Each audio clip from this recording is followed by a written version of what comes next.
Hey everybody, welcome to Geek Rant. It's Greg with Toby and Sarah again. Today we're doing another top five, and this time it's our top five favorite sci-fi villains.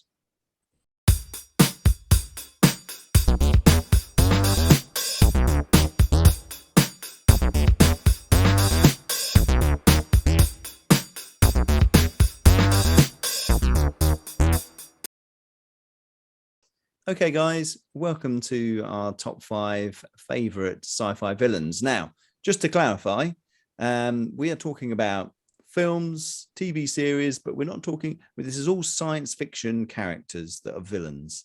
We're not talking about superheroes. That's a separate thing. This is all about our favorite, people that we think are the most villainous of all the universe. So to get us going tonight, Sarah is going to start with her number five selection. Okay, my number five is Agent Smith from The Matrix. Oh, a classic. He is a classic. I was absolutely terrified by this concept because he kept reappearing and he couldn't die, and that is terrifying. And he was so, we'd never seen this sort of cinematic formula before, had we? Where they did all the slow-mo, and then the idea of the Matrix, that we're all in a computer game. It was really quite revolutionary, and it really resonated with me. But his character as an evil character, constantly reproducing itself and never being able to go away, that's the worst case scenario, isn't it? And I just thought the actor who played him was excellent as well, and he was just really Hugo Weaving. So he's my number five. Yeah, it's a good call, that one. He's definitely like you say, he just keeps coming back all the time, doesn't he? He can just take over another body and come after them, and it wasn't just, and it's also the way he changed his body and his mannerisms. Yes, and he spoke really slowly. Yes, Mr. Anderson. That sort of.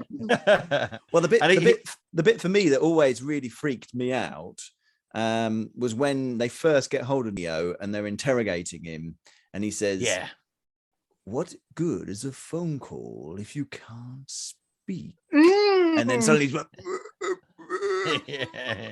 his mouth goes all, I was like, oh my God, that's freaky. And those moments where he's pummeling Neo's body, and his body's going, he's definitely a pretty hard villain, isn't he? Think about it, his abilities, insane as well. He's insane, isn't he? Because he hates the smell. He hates the smell of humans. And he's like, the smell of you and all that sort of, he's disgusted, but he's insane, tormented. And that's one of the things that drives him. He's definitely mad. He's a tormented character, isn't he? Yeah, and they're always good when it comes to being a villain, aren't they? So good. All right, Toby, what about you? What's your number five? Yeah, I mean, I think this whole process was interesting. Again, each week when we look at the top five, it exposes you to the wider field. Yeah. And for me, what I realized was actually a lot of films, the baddies, the villains, don't stand out as much as the heroes. No. You remember a film for the hero rather than the villain? Yes, which was fascinating. It's funny you say that, because I thought in a similar vein, and I was going to say something about that, was that sometimes in the sci-fi film, there's not always a villain as such. Yeah, it's like you're dealing with a plague, or you're dealing with a nation of alien creatures. Or let me go to my number five, which is my little build up to that. That's all right. Yeah. So my number five is the Xenomorph from Alien, the 1979 film. Right. So rather, I did think about the Queen. Yeah. But I think it's that alien that is alone with Ripley on the Nostromo, and is it Nostromo? Yes. Yeah. Yes, it is. Yes, and I just for me, there were a number of things that are really important for an alien, any sort of alien in any film. Yeah. You have to look at it and you think, this could actually live. And I think one of the things about the alien creature is you look at it and it's designed and the liquid and the gunk that comes off it, it makes it seem organic, despite the fact it looks like a machine. It's got a very much a realistic thing, and very revolutionary in the sense the horror that came from that creature was really intense. Yes, and you really it really sort of summed up. Well, that whole film was very, suspenseful, wasn't it? It was lurking about, it was hunting them, and it was, a predator, wasn't it? It really sort of did, scare the shit out of them, really, didn't it? It did, and the actors were really amazing. Ridley Scott directed it, and he would spring things upon the actors. Doing the they didn't like when the alien bursts out of John Hurt's chest. Two of the actors, or one of the actors, didn't know it was going to happen. Yes, and she went absolutely mental, and because you would. Blimmin' terrifying. Well, if he wanted surprise, he got it, didn't he? Brilliant. So that's my number 5. I love it. I love xenomorphs. Excellent. Any form of xenomorph, I love it. It's a great creature, isn't it? And the whole thing about the acid for blood and this sort of thing, it just adds another dimension to making it such a tricky customer. Yeah, definitely. What's yours, Greg? Well, I've got a slightly. I'm hoping this is a slightly different choice here. I had some. You see, the thing is, further down my list, I've got some classic, but I wanted someone that was a little bit different. And my number 5 is Biff Tannen from Back to the Future. Biff Tannen he was just a great character. He was that annoying. He was that annoying bully at school, who was basically, he was a bit picked on by his mum, wasn't he? Or his gran, or whoever it was, And that you see in the second one, he gets sort of shouted at by her, and he just epitomizes that bully at the school who's trying to make you look like an idiot and trying to get his way, trying to crack onto the good looking girls, and taking people's lunch money. I know this isn't like the villain of a mega destroyer. I think you're right. I think he's brilliant, and I love the threads. Different times, he's always there, always being the wrong one. Yeah, exactly. I think he's excellent. I think that's a good choice. Yeah, I just thought it's nice to pick something as well. I love Back to the Future as a film, and when you I just always think of him, and it's great because he's in the 3 films as different characters as well. I love it when they go to the future, and he's like rich and power, and he's managed to get rich and powerful. And then when you see him in the Wild West, and he's the cowboy slinging, gun, and all that sort of thing. I loved all that sort of, moving them. Thomas Wilson is his name. Thomas Wilson. Right. Yes. Yeah. And he played it perfectly. You couldn't have picked a better person to play that role. That was just so well cast, and he was just such a good adversary for Michael J. Fox. And he also, ironically, in the third or the second film, he looks very much like Donald Trump, doesn't he, with his hair all kind of. He does, yeah. He really that bit where you go to the casino front and there's a sort of a picture of him. He just looked like Donald Trump Towers, didn't it? That's probably who they were basing it on. It probably was. Yeah, it probably was. Yeah, brilliant. Okay, cool. Okay, Sarah, why don't you give us your number 4? Okay, my number 4 is T1000 from Terminator 2. Okay. So I was pretty young when I first watched this film. I mean, not ridiculously young, but a early young 6. teenager. Well, it came out in 90. When did it? 91. 91. Yes, I was about 14. Yeah. So I remember going to cinema. Sorry. Yeah, I was probably about 12 or 13 when I watched it. Yeah. And the idea of this robot being able to morph into anything, and that scene when he's running really fast, and he can extend his arm out, and oh my goodness, that's terrifying. I think there's something about being chased as well, because I think Agent Smith did a lot of chasing, and he did a lot of chasing, and I don't know whether it's just stuck with me as a child, being terrified of being chased by villains. But oh my goodness, Brilliant. and he was such an excellent, he had such a stony face.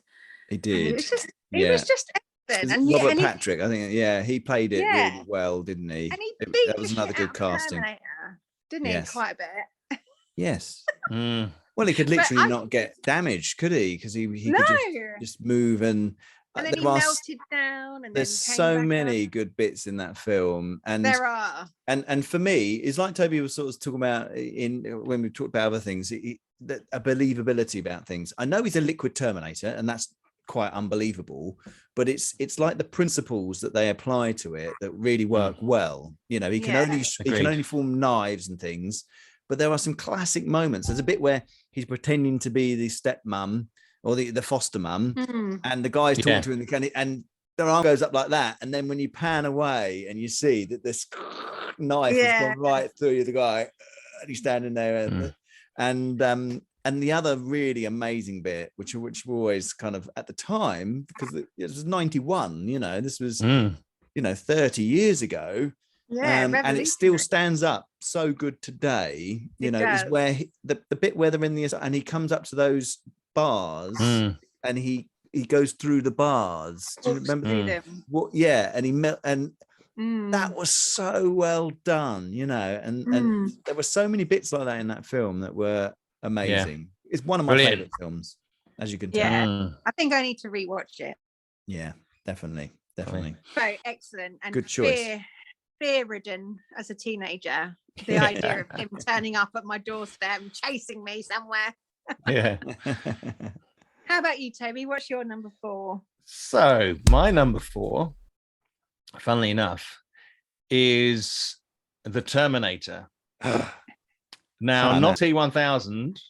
Mine is a Cyberdyne Systems Model 101 Terminator with living tissue over metal endoskeleton. In the first film. And that is Arnie. Arnie. So for me, it's the first one. I obviously thought about the T1000, but for me, the T101, the T101 was the scary one. And I think that's because when the film came out in 1984, I was 9, and I think I caught bits of it on the TV screen a year or two later. Terrified me. There's one bit where he cuts out his eye, and takes his eye out. I thought that was just grim, and he was so emotionless with the way he just kept going forward. Now I know they followed that on later with T2, but the way he was just he wasn't just a man. He's Arnie. He's a Hulk, but he seemed dispassionate, and he just drive forward.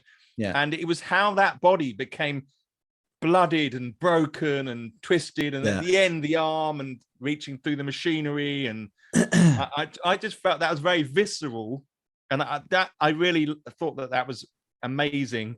And it was a lot of it was obviously it was real effects, and for me that was terrifying, and that felt very present when I watched it, and I really enjoyed that. And of course, it was at a time when, I mean, it wasn't a huge budget film, No. They had some great effects. There was some stop motion stuff in there when the bit at the end where the thing gets blown up and he's all his skin, Arnie's gone. It's just a skeletal structure, but so well done. It's well thought out. The actual look at the design of it, and it's a proper skeletal frame, isn't it? And another good choice. I thought Linda Hamilton was just amazing as well. Yes, she played it well. Sarah Connor, Carl Reese. I thought they were just Michael Biehn. They were just really good. Was good as well. They were terrified of the Terminator, weren't they? And I think that really made it even more believable. Yeah. Anyway, Absolutely. Greg, what's your number 4?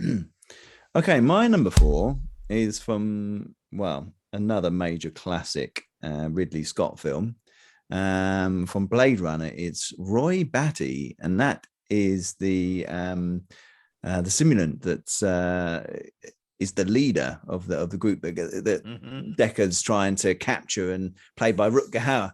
And great actor. It's a great performance, you know, and for me, I think what you need in villains, what you need to make them is something where you can not agree with them, but you can see why they're doing what they're doing. You know, now his whole drive, these what were they called? They were called a Nexus 6 combat model replicants. What they were, and they only had a 4-year lifespan. You know, and his whole drive was to just try and get back to Earth to meet his creator, and to ask him to extend his life, you know, or find a way to extend their life. And, you know, he could have, right at the end there, where that rooftop bit with him and Harrison Ford, and he could have killed Harrison Ford, but he knew, that's it, my life is almost over now, you know. And that moment where he sits down, Deckard's hanging off the building, isn't he? And you think, oh, he's going to stamp him or whatever, but no, he grabs him and he actually picks him up and puts him back on the thing, and talks to him and says, you know, I've seen, you know, attack ships off the shoulder of Orion, and he says these things that I think actually Rutger Hauer actually sort of came out with as a very off the cuff, you know, sort of thing he'd been thinking about, you know. Yeah. And he was saying all these moments will be lost in time, like tears in the rain, you know, and it was a really great sort of moment, and showing it. And then he just dies, doesn't he? He sort of just shuts down, and as he dies, you know. Powerful stuff, and you know, he does some atrocious things, you know, and terribly terrifying, you know, as a if you saw that, you know, this huge, strong, you know, replicant, he grabs that guy's I can't think what the main, you know, he grabs his head and he crushes his head, doesn't he? And it's like, oh my God, you know, it's really sort of horrific, you know, and terrifying, you know. So yeah, it's one of those baddies that's done a lot of bad things, but he's doing it because he wants to just have a bit more life. Yeah, he's I think with Rutger Hauer, he played the part in a very Shakespearean way. He was very much, it was about life and existence, wasn't it? Yes. And contemplating death. Yeah, and that if you look at a Shakespeare play. Yes, that's true. There would be a lot of those sorts of monologues where they talk about existence. Yeah. And it ties in a bit with that sort of thing. And that would really play towards Rutger Hauer's dramatic themes that he enjoys. Yeah. He really does like to be dramatic, you know? Yeah. But brilliant casting, you know, great person to play that role, you know, and a fantastic film, you know. Yeah. Good. I'm going to stop rambling in a minute. Let's let Sarah tell us what her number 3 is. Okay, my number 3 is General Zod from Superman. Oh, now, hang on, you've broken the rules. Oh, goodness, I have, haven't I?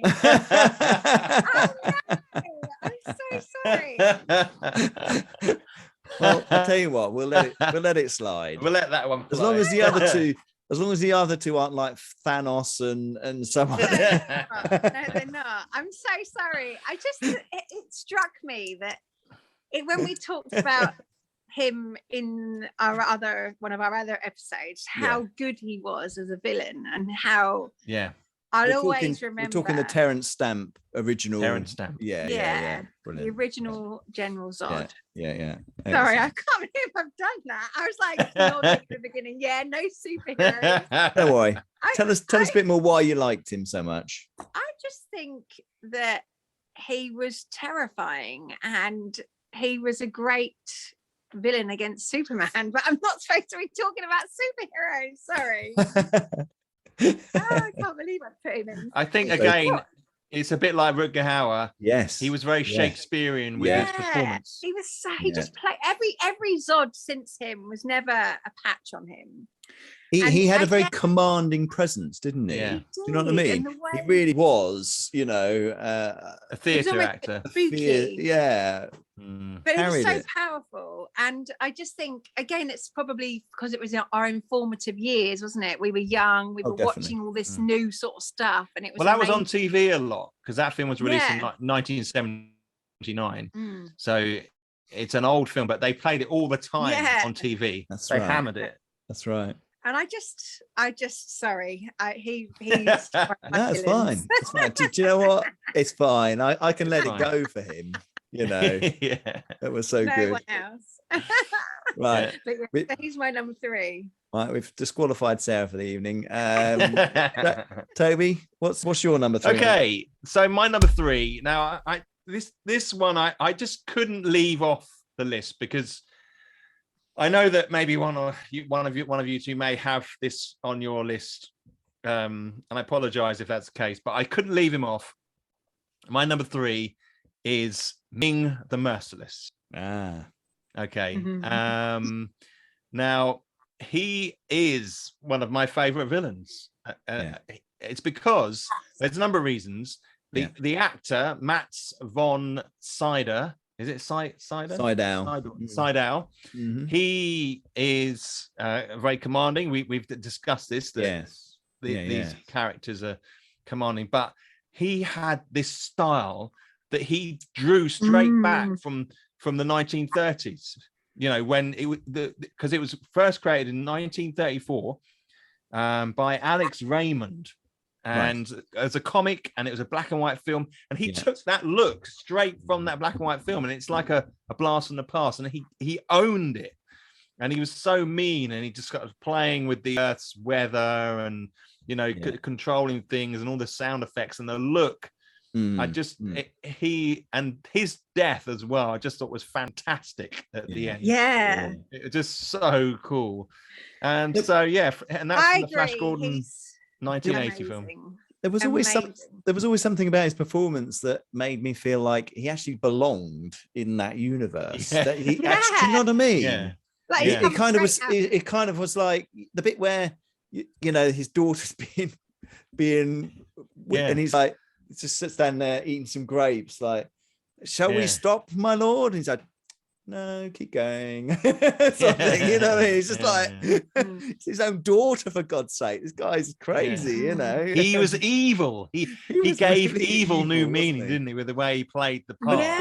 But he was also clever because there was a point where he tried to bring Flash Gordon into his ranks, and say, look, you're an amazing man, and I can make you a king of one of my kingdoms, and so he wasn't completely just kill everybody and that's what he had. That sort of sneaky side about him, didn't he? He was about trying to keep the other people fighting. He was always trying to keep the other Zoltan and Baron and always keep them all fighting so that he had them under control. So he was a canny sort of character, wasn't he? I kind of sometimes go for the look as well, I'll be honest with you. He was very cool. Oh, you look a bit like him. Right, Greg, what's your number 3? My number 3 is we've already had a very similar mine is actually the Xenomorph Queen from Aliens. It's I can totally understand what you're saying with the the first film, and I was on the fence. Do I go just the standard alien from the first film, or do I go for the aliens, the actual Queen? And I thought I needed to go Queen for a good couple of reasons, right? Firstly, she was the leader. She was the leader of all those aliens, and she was definitely in control of them. There's a bit where Ripley comes up at the end, and she sort of goes, like this, and they all the aliens sort of skulk back, Mm. and then because she wants to deal with Ripley herself, and there's this amazing fight at the end, where you see Ripley in the loading machine fighting this creature. She's huge, she's scary, she's got all this sort of like the mouth bits, and all that sort of thing. It's just and it's not her main drive is to protect her colony, is to protect her thing. It's an animal instinct sort of thing. Whether she's a proper villain, I don't know, but she's trying to kill everybody. So we're counting as a villain. No, that counts. Killing everybody is usually one of the things. Yeah, one of the criteria. Yeah. But it was just also again a film made back in '86. There wasn't CGI, there wasn't all these graphics. It's another brilliant example of how they brought a creature to life from mechanics and prop making and puppetry as well. Amazing how they did it. And and I partly put it in there because I love Aliens, the film. It's a good film. The bit where she Ripley faces off against the Queen. Yes, I think is a really classic moment. And they're she get a suit. To get Newt. Yeah. It's a loader. It's the loader. Oh yes, the suit. Yes. Yeah. And really a great strong female character as well, Ripley against the Queen. Very sort of very good. Cool. Yeah. Good. All right. Well, that's number 3's done. Right. Sarah, we're getting into the top 2 now. Sarah, what is your number 2? Number 2 is Ming the Merciless. Yeah, I'm sorry. Jordan. I do apologize. That was. He is an all-time villain, isn't he? Let's face it. He stays in the memory. When you think about films you've watched in your time, he was like a puppeteer of all of them, wasn't he? Controlling everything. He was so evil, and yet you could almost imagine him giving mercy to some people and not to others, and to get what he wanted. And he was very, very creepy, the way that he was trying to seduce the main lady in it. I've got her name. Dale Arden. Like drug her, but she ended up drugging. Was his daughter or someone, and he's going in there, and it's all the handmaiden. Oh, it was like one of the and just I think he's just such a good villain. I just really do, and I love the way he looked as well. He looked like a villain. But a lot of the time it comes down to performance, doesn't it, by the actors, how they portray these characters. We've talked about that, haven't we, with Terrence Stamp and Rutger Hauer, and it's having the right person in that role, and that's part of the mastery of these things, isn't it? I do often wonder how the actual actors must think, what the hell am I doing here? Do you know what I mean? What is this? The director's got to make them believe, haven't they? Yeah, do you know what I mean? But especially Flash Gordon, I mean, that is really blowing. The outfits and the cameras. Wow. It's pretty wow. I love it. It's brilliant. It is brilliant, isn't it? Because you remember it so vividly. It's and like you say, both of you have picked Ming, as your top favorite. Yeah. So there you go. Number 2 is Ming. Right. Ming. Okay, what's your number 2? My number 2 is probably a bit of a personal one. This one, it's Khan from Star Trek. I did wonder. Yes, Star Trek 2, The Wrath of Khan. Khan Noonan Singh. Yeah. And now it's an interesting character because and it's the one that I'm talking about, not the Benedict Cumberbatch one, but the Ricardo Montaliban, I think, is it Montalban? Something like that. And he originally appeared in the episode Space Seed from 1967 in the original Star Trek series. And this concept of the eugenics, which has followed through in quite a few little branches in the Star Trek world. It kind of spawned this character who was played so well by Ricardo, that they decided to base the second film around it, 1982. And I personally love this film, and I think that he's got so much charisma as an actor that the character, you kind of, he's so charming in a way. He carries it off so well. Oh, he really does. He is so that it's as if you're watching a documentary about a baddie. It's so real with how he manages to convince you that he is that baddie. And then there's that bit at the end where Kirk shouts "Khan" or something like that at the end, isn't he? And yes. That's like a famous clip, isn't it? From Khan. He's in the Genesis cave, isn't he? And he thinks he's been abandoned on that planet, and Khan's thinking, I've got revenge on you at last for leaving me on that planet and that sort of thing. But he's got some nasty side to him, Khan, hasn't he? Because there's a bit where they've got hold of Chekhov and another character, and he's been living in this. Terrified me as a child. Yes, this bit terrified me as well. And they had these creatures, didn't they? And they picked out these little slug things off the back of these creatures. Yeah, it was really good the way they did it. It looked very kind of real. Yeah, the way they were taking them out. Because it was like in the back of their spines, wasn't it? And it was like pulled out with these pliers and put them in their helmets and put the helmets on. And then you saw these little things on their face, didn't they? And going up and into their ears. And then that was terrifying. That freaked the shit out. I have nightmares tonight. But for someone to do that to somebody else, that's really, pretty dastardly, isn't it? But he was also genetically engineered, wasn't he? So he was super strong. He was, and they survived the planet because of that. Yeah, they wouldn't have survived on the planet. No, exactly. So he was a real adversary, wasn't he? A really worthy adversary.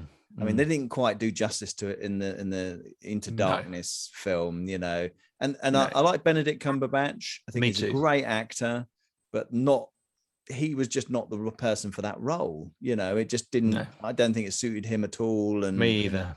It was shame. Like I say, like him as an actor, but not for that role.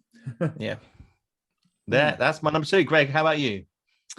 Well, I seem to be repeating a lot of what you guys are saying.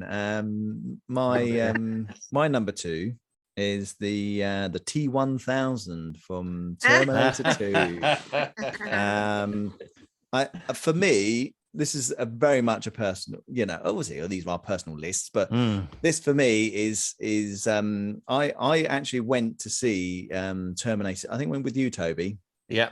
And I was only about 14. This was in the cinema. And we went to there was an Odeon that used to be in our hometown, St. Albans. And it was rammed. It was rammed. And it was the best film I've ever seen on the big screen. It was, we were so lucky to see that at the cinema. It was the best thing I've ever seen, because the film was just so good. It's one of those films that you can still watch today, and they've got special effects in it. There's only a few clips of special effects so you think, that's not quite, the bit where he comes out the fire and but the rest of it so stands up today against all the other CGI crap that's going on. They did a lot of practical effects, there's a lot of explosions, there's a lot of things like that. But the T1000 was just so well done, and it blew my mind. And like we were saying when Sarah was talking, I think it was Sarah, wasn't it, that had it as her number 4. Just the ideas they had behind it. I always like it when they use the character's abilities really well, and there's a lot of times when he's like there's a bit where he opens the door on the thing with these like hooks on his arms, doesn't he? And then he gets shot in the head, and like his head's like open or a hole in it, and and he goes that kind of like, and then he comes and he jumps on the top of the thing, and he's like sticking knives through. it's amazing how they just come up with really good ideas for how to use that character. You know, he was a total killer, you know, and then right towards the end where you see him fighting in that sort of metalworks place, you know, with Arnie, kicks the crap out of Arnie.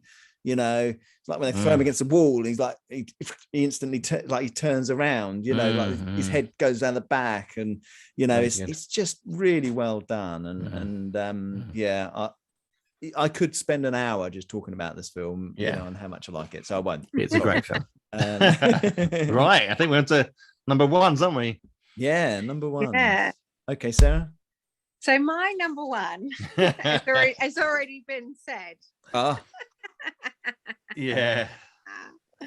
My number one is a trilogy of films which is forever going to be in my heart, and were films that I watched over and over, and my kids love them. It is Biff from Back to the Future. Can you believe that? No, I can't. I didn't. Original. You thought you were so original. I thought that no one's going to get that.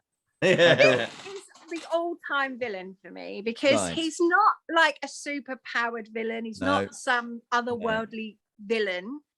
He is a human being, and he's just a typical person that you could know in your everyday life. Yeah. Everyone has known a Biff in their life. Yeah. And I love the way that they thread him through all of the stories, as you said before, in the Wild West, as you know, in the first film when he's trying it on with Lorraine. Yeah. In the second film when he goes to the future and he changes it, the old Biff. Yeah. Makes himself get to Lorraine as a wife. You know, there's always these ambitions, but then I love the way it's at the end it turns out that he becomes a bit of a pussy, and the McFlys end up having control over him, and that was like a lovely ending to it, because he was evil all the way through, and he did so many horrible things, but I just thought he was an excellent actor. He played the role so well, and I loved the way that they gave him all those different characters. And I just think he didn't need to be superhuman. He didn't need to be an emperor. He didn't need any of those things. He didn't need to be a robot or out of the Matrix. He was just an everyday person. It's a very relatable character, isn't it? It's very relatable. We've all had moments of meeting a Biff Tannen in our lives, haven't we? You know, someone that's picked on us or given us a hard time, and for no reason, just because he thinks, oh, you look weak, I'm gonna get you. You know. And I just felt like, you know, I've watched those films 100 times, and my kids, Abby, I was talking about it earlier, and Abby, who's 10, was like, oh, I need to watch them again, you know, and she's seen them 3 times over, you know, already, and she's only 10. They are brilliant. Yeah, they are brilliant. And you feel so uncomfortable with him in it, and he's not got any power or anything. He's just a human being. Like in the Wild Wild West, when he's like, oh, I'm gonna you know, they do this shooting, and it's just all of it is, I think he's the all-time best villain for me, because he doesn't need any extra. He just is him, and he just does it so well. So that's my number one. Good. Excellent. Tope? Right, my number one is something completely different. Good. Okay. And this film has affected me on many levels. The villain, my number one villain, is HAL 9000 from 2001. Yeah. Now, for me, this was a traumatic experience watching 2001. Visually stunning, amazing. The style, reading the book, the Arthur C. Clarke book as well, I was very affected by it. But this computer gets sentience. It becomes it starts to want to live, but as a consequence, it goes mad, and it starts, you know, manipulating the situation. And the calm voice of Douglas Rain, who played Hal, he says things like, I'm sorry, Dave. I'm afraid I can't do that. You know, stuff like that. All this kind of open all the this- cargo bay doors, Hal. Open the cargo. Yeah. Like, I'm sorry, Dave. Can't do that. Can't do that. Mm. And there's that whole psychological approach they have to it. And then at the end, when he's taking out the memory cores or the from the computer, and he goes into that space, and he's kind of floating up into that space, cool, and he takes it, and his whole personality starts to come apart as he takes all the different, you know. And I thought that it was so kind of metaphorical for so many things. Yeah. And this was Arthur C. Clarke talking about AI back in the 1950s, you know. Yes. And awesome. how that projected forward, and how Stanley Kubrick interpreted all that within that context of that film. I think it's just special. And how a complex film, isn't it? Yeah. And Tao had the most character. He was the most human out of all of those characters we met, even though he was. I like the bit where he's keeping an eye on them, and they go into that pod and they try and turn it and turn it off so that he can't hear them talk, you know. Yeah. But he manages to see through, was it a reflection or some sort of, you know, some sort of, he's managed to catch and then work out what they're saying, and he's like, oh, okay. About this. Yeah. You know what I mean? Brilliant. It's that sinister brilliant. Sort of, like you say, the sinister voice that makes you think, shit, this guy could just go batshit crazy any second. Do you know what I mean? That's the kind of thing, you know, that I know the feeling. Anyway, that's my number one. Greg, so what's your number one? Well, I have to say I've gone really, really obvious for my. Have you? We know what it is. We know what it is, which is why we didn't pick it. Well, someone has got to pick him. Yeah.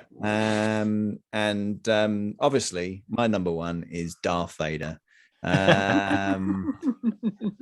You've always loved Darth Vader more than I have, though. I have always had Darth Vader. A thing for Darth Vader. You've got a massive soft spot for Darth Vader.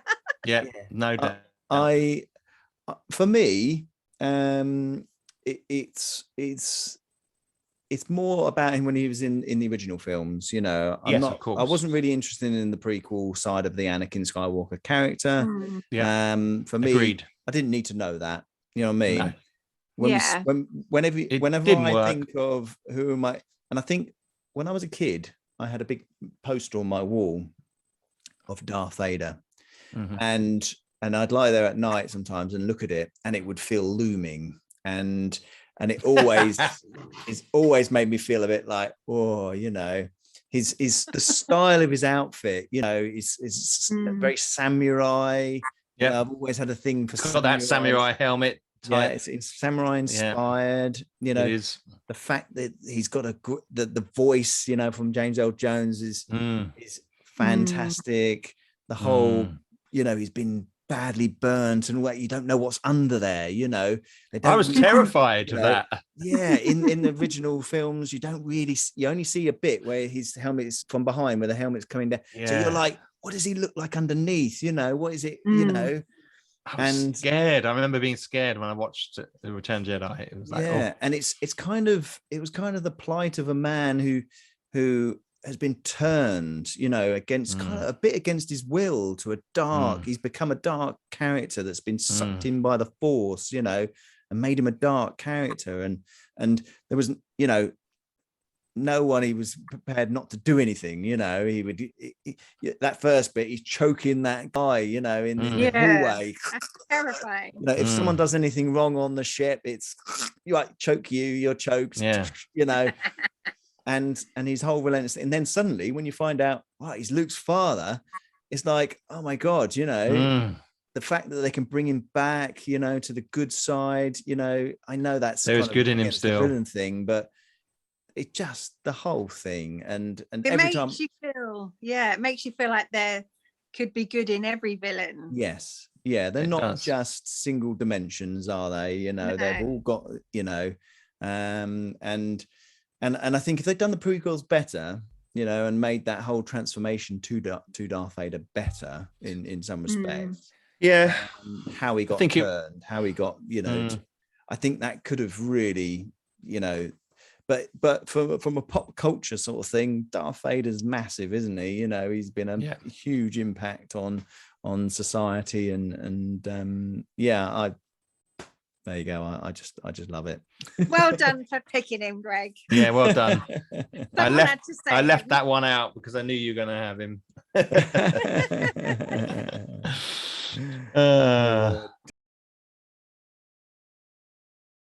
Well, that's been a good conversation. We had quite a few duplicates, didn't we? Really? Yeah, we did. Ming came up a couple of times. The T1000, Alien, Biff Tannen a couple of times. Yeah, we've actually got it down to probably a list that we could say there's the top 5. So obviously with Darth Vader at the top, but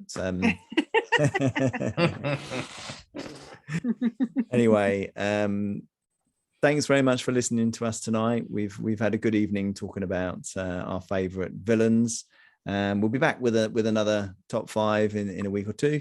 But take care, and we'll see you soon. Oh, if you like, please like our video and subscribe. Yes, subscribe. Don't forget that. Thanks very much, and we'll see you again soon.